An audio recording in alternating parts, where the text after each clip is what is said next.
Good evening, students. So, this is our lecture number 22 on the Code of Criminal Procedure 1973 and the भारतीय नागरिक सुरक्षा संहिता 2023. अपने last lecture में हमने section 155 की डिस्कशन को कंक्लूड किया था और साथ ही साथ उसको कंपेयर भी किया था जो उसका करस्पॉन्डिंग प्रोविजन है BNSS में, दैट इज सेक्शन 174. ठीक है, और हमने ये ऑब्जर्व किया था कि कौन से नए चेंजेस इंट्रोड्यूस किए गए हैं अंडर सेक्शन 174. ठीक है, तो आज हम लोग करेंगे section 156 and along with that हम उसका कंपैरिजन करेंगे उसके करस्पॉन्डिंग प्रोविजन से जो BNSS के अंदर दिया हुआ है, दैट इज सेक्शन 175. तो शुरू करते हैं. Section 156, police officers power to investigate cognizable case. जो सेक्शन 156 है इसका हेड नोट ये चीज क्लियरली कह रहा है कि पुलिस ऑफिसर के पास जो इन्वेस्टिगेशन करने की पावर है वो सेक्शन 156 से डिराइव करते हैं. हमने अपने लास्ट लेक्चर में ये चीज़ डिस्कस किया था कि जब सेक्शन 154 के अंदर पुलिस ऑफिसर किसी कॉग्निजेबल ऑफेंस की इंफॉर्मेशन को रिसीव करते हैं तो क्या उनको मैजिस्ट्रेट की परमिशन चाहिए उसको इन्वेस्टिगेट करने के लिए? नहीं. तो डायरेक्टली वो सेक्शन 156 में आ जाते हैं जहां पर उनकी पावर दी गई है कि हाँ आपके पास ये पावर है कि आप कॉग्निजेबल ऑफेंसेस की इन्वेस्टिगेशन कर सकते हो without receiving a permission from the magistrate. ठीक है, फिर जो इसकी प्रोसीजर दी गई है कि आपको इन्वेस्टिगेशन कैसे करना है, that is under section 157. This is power and this is procedure.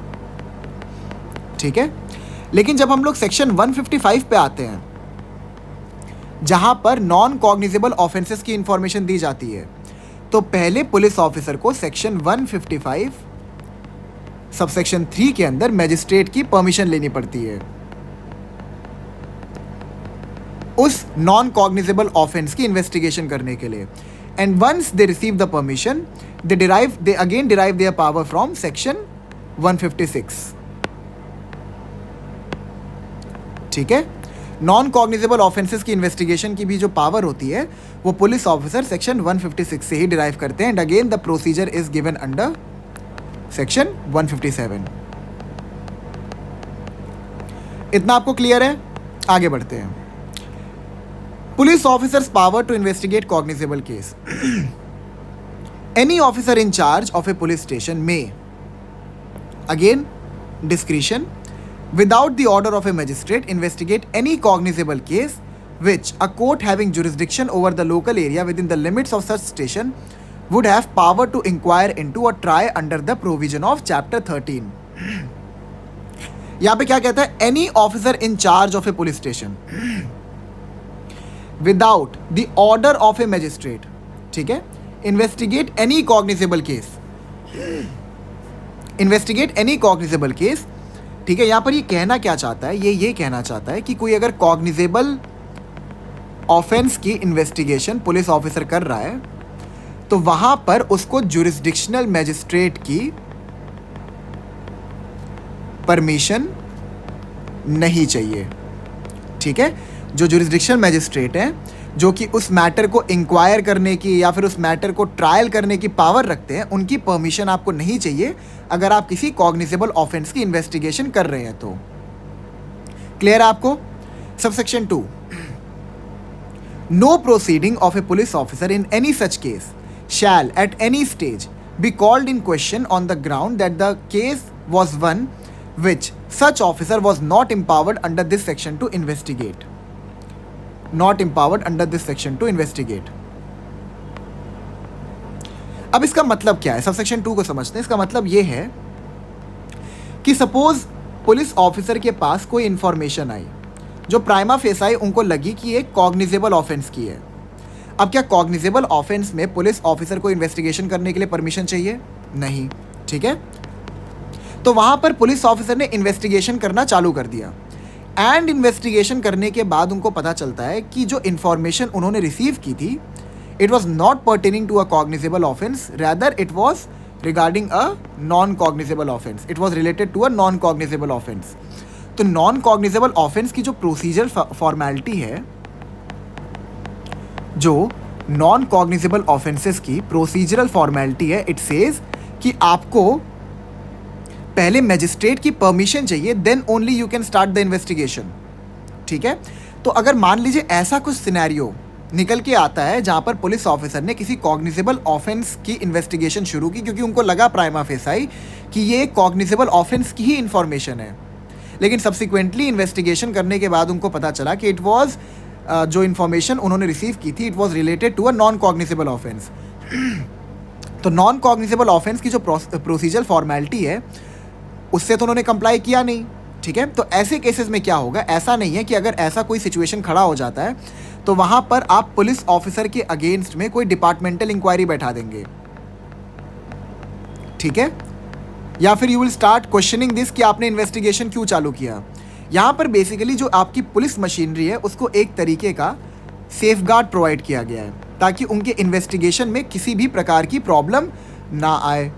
ठीक है, subsection 3, any magistrate empowered under section 190 may order such an investigation as above mentioned। इसको थोड़ा ध्यान से समझते हैं। ठीक है, यहाँ पे सबसेक्शन 3 कहना क्या चाहता है। It says any magistrate empowered under section 190 may order such an investigation as above mentioned। इससे पहले हम लोग आगे बढ़े, आप एक बार सेक्शन 190 को समझ लीजिए, मैं ऊपर ऊपर समझा दे रहा हूँ। तो सेक्शन 190 कॉग्निजेंस से डील करता है। ठीक है, कॉग्निजेंस से डील करता है। समझाता हूँ इसका मतलब क्या है। इसका मतलब ये है कि मैजिस्ट्रेट जो है वो तीन प्रकार से कॉग्निजेंस ले सकता है। ठीक है, the first on the basis of a complaint that is under 190(1)(a। ठीक है, then on basis of police report जिसको हम चार्जशीट भी कहते हैं, and the third one is by any other person। ठीक है, अगर उनके पास इनमें से किसी भी प्रकार का कोई भी इंफॉर्मेशन रिसीव होता है via complaint, via an police report या फिर चार्जशीट, ठीक है, या फिर किसी एनी अदर पर्सन के थ्रू, तो वहां पर वो मैटर की कॉग्निजेंस लेने की पावर रखते हैं। अब कॉग्निजेंस लेने की जुरिस्डिक्शन कौन रखता है? Judicial magistrate of the first class and if specially empowered by CJM then judicial magistrate of the second class. इसका मतलब ये है, जो आपका सेक्शन 190 है CRPC का, ये कहता है कि जो magistrate of the first class है and magistrate of the second class है वो किसी मैटर की कॉग्निजेंस ले सकते हैं based on these 3 grounds. The first is based on a complaint. ठीक है, कंप्लेंट प्रोसीडिंग हम लोग आगे पढ़ेंगे तो समझेंगे। देन या तो पुलिस रिपोर्ट जिसको हम चार्जशीट भी कहते हैं, या फिर अगर उन्होंने कोई इन्फॉर्मेशन रिसीव की है by any other person. Clear है आपको? This any other person includes the magistrate also. ये हम लोग आगे समझेंगे। ठीक है, आगे बढ़ते हैं। तो यहाँ सबसेक्शन 3 कहता है any magistrate empowered under section 190 may order such an investigation as above mentioned. इसका मतलब क्या है समझते हैं। जब हमने रेमेडीज किया था तो आपको याद होगा कि अगर सेक्शन 154 सबसेक्शन 1 के अंदर पुलिस ऑफिसर रिफ्यूज़ कर देता है कि वो FIR को रजिस्टर नहीं करेगा, तो आप सेक्शन 154 सबसेक्शन 3 के अंदर जाके जो लोकल SP हैं उनके पास में एक रिटन कंप्लेंट डाल सकते हैं कि मेरा जो FIR है उसको रजिस्टर नहीं किया गया, तो कृपया आप मेरे FIR को रजिस्टर करें। ठीक है, अब अगर लोकल SP भी ये करने से मना कर देता है तो आप सेक्शन 156 सबसेक्शन 3 का जो रिकोर्स है उसका सहारा ले सकते हैं और मैजिस्ट्रेट के थ्रू आप ऑर्डर करवा सकते हैं। Magistrate can order the registration of FIR। ठीक है, लेकिन अब ना आपके मन में एक डाउट आ रहा होगा। अभी आप अक्सर मतलब आपने कई सारे लेक्चर्स में देखा होगा जहां पर ये कहते हैं कि सेक्शन 156 सबसेक्शन 3 के अंदर मैजिस्ट्रेट FIR के रजिस्ट्रेशन का ऑर्डर दे सकते हैं, बट यहाँ लिखा कहाँ है? सबसेक्शन 3 में ये चीज़ कहाँ लिखा है कि मैजिस्ट्रेट FIR के रजिस्ट्रेशन के लिए ऑर्डर दे सकते हैं? यहाँ तो लिखा है any magistrate empowered to take cognizance under section 190 may order such an investigation as above mentioned. यहाँ तो कह रहा है कि मैजिस्ट्रेट इन्वेस्टिगेशन करने की पावर, मतलब इन्वेस्टिगेशन करने के लिए डायरेक्शन दे सकते हैं। FIR के बारे में कहाँ लिखा है? इसको समझने के लिए आपको एक चीज समझना बहुत इंपॉर्टेंट है। अगर suppose if the magistrate is ordering investigation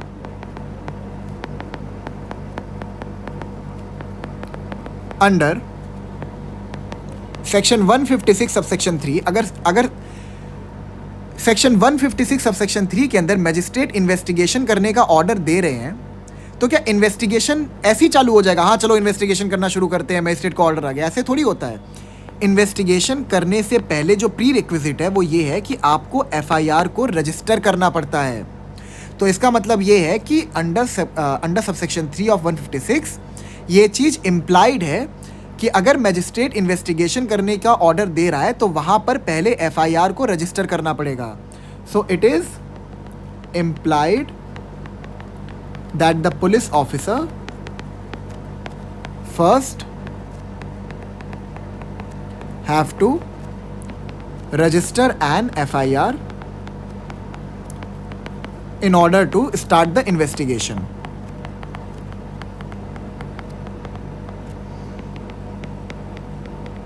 clear हो गया आपको? आइए इससे रिलेटेड एक केस लॉ पढ़ लेते हैं। This is Mohammad Yusuf versus Afak जहां।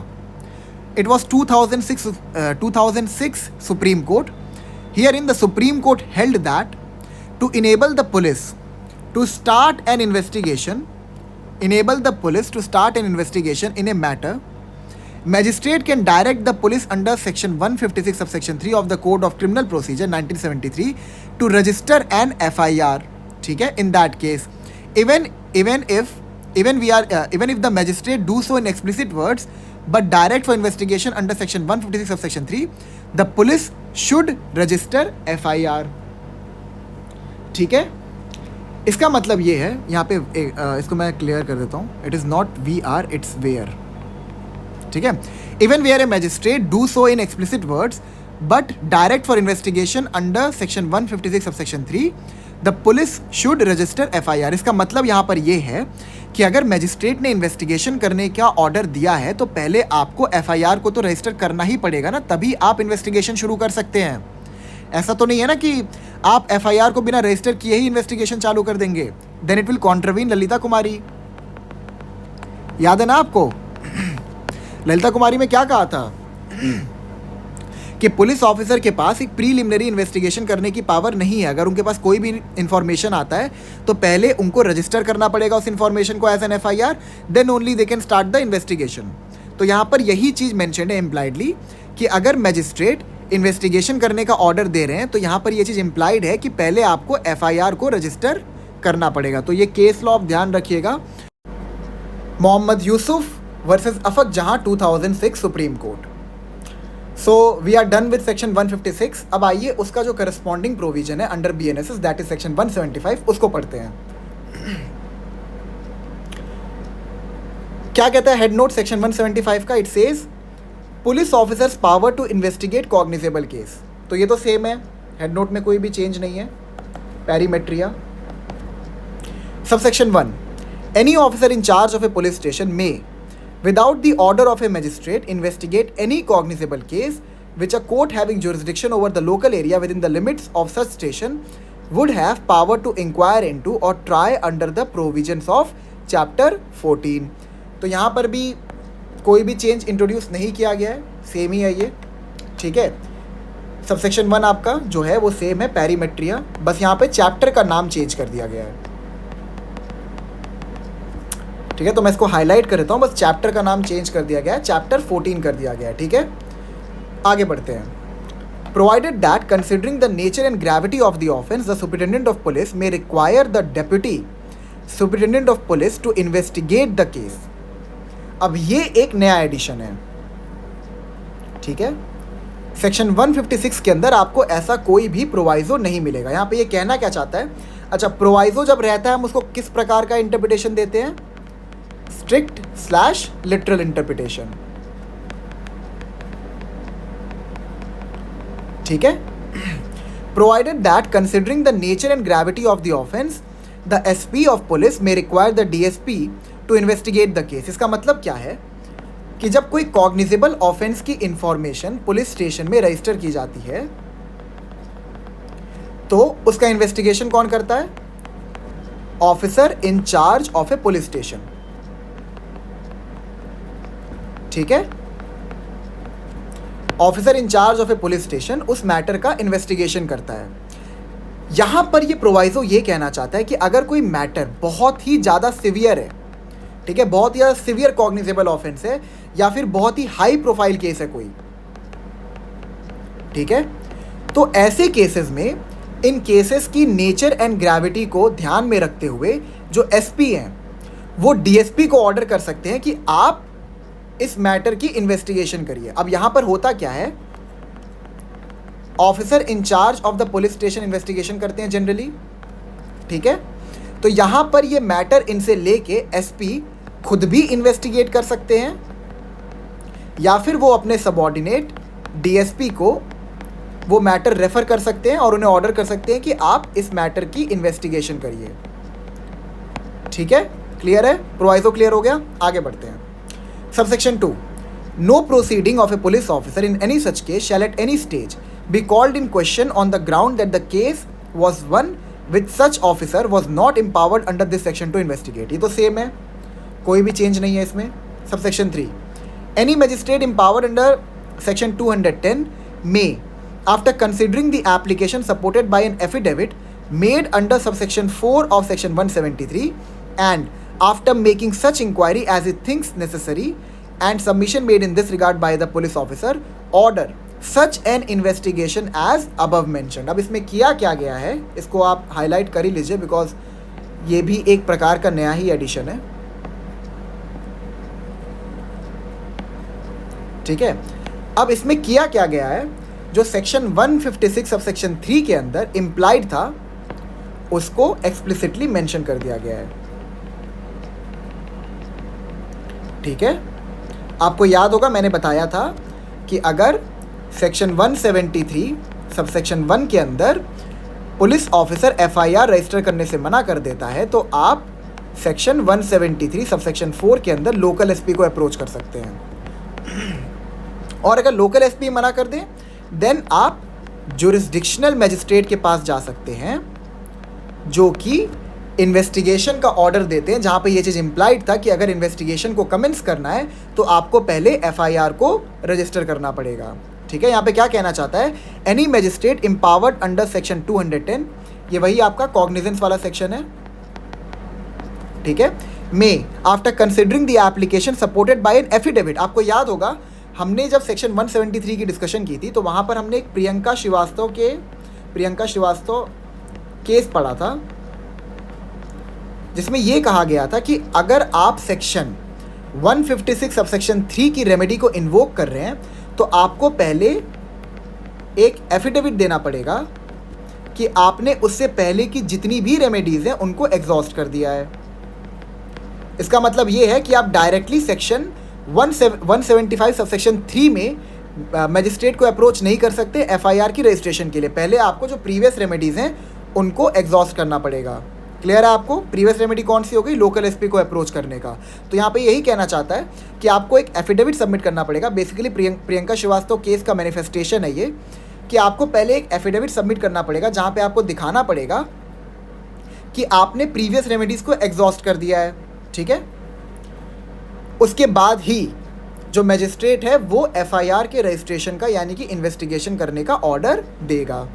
Subsection 4, any magistrate empowered under section 210 may, upon receiving a complaint against a public servant arising in course of the discharge of his official duties, order investigation। अब ये भी एक नया addition है, इसको ध्यान समझिएगा। थोड़ा सा डिफिकल्ट है बट मैं कोशिश करूंगा इसको इजी बनाने का। ठीक है, may order investigation subject to receiving a report containing facts and circumstances of the incident from the officer superior to him and after consideration of the assertions made by the public servant as to the situation that led to the incident so alleged। मैं समझाता हूँ। तो section 210 के अंदर magistrate cognizance ले सकते हैं based on a complaint on a police report, जिसको हम चार्जशीट भी कहते हैं, या फिर information received from any other person.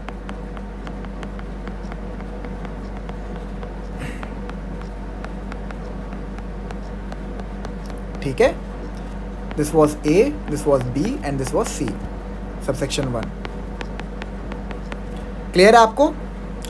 तो मैजिस्ट्रेट जो है वो इन तीनों ग्राउंड्स पे कॉग्निजेंस ले सकते हैं। कौन से मैजिस्ट्रेट? Judicial magistrate of the first class, and if specially empowered by the chief judicial magistrate, then judicial magistrate of the second class.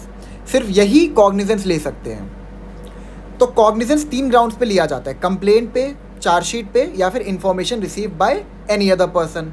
अब जो कंप्लेंट प्रोसीडिंग की इन्वेस्टिगेशन होती है, it is different from the investigation which is made based on a chargesheet.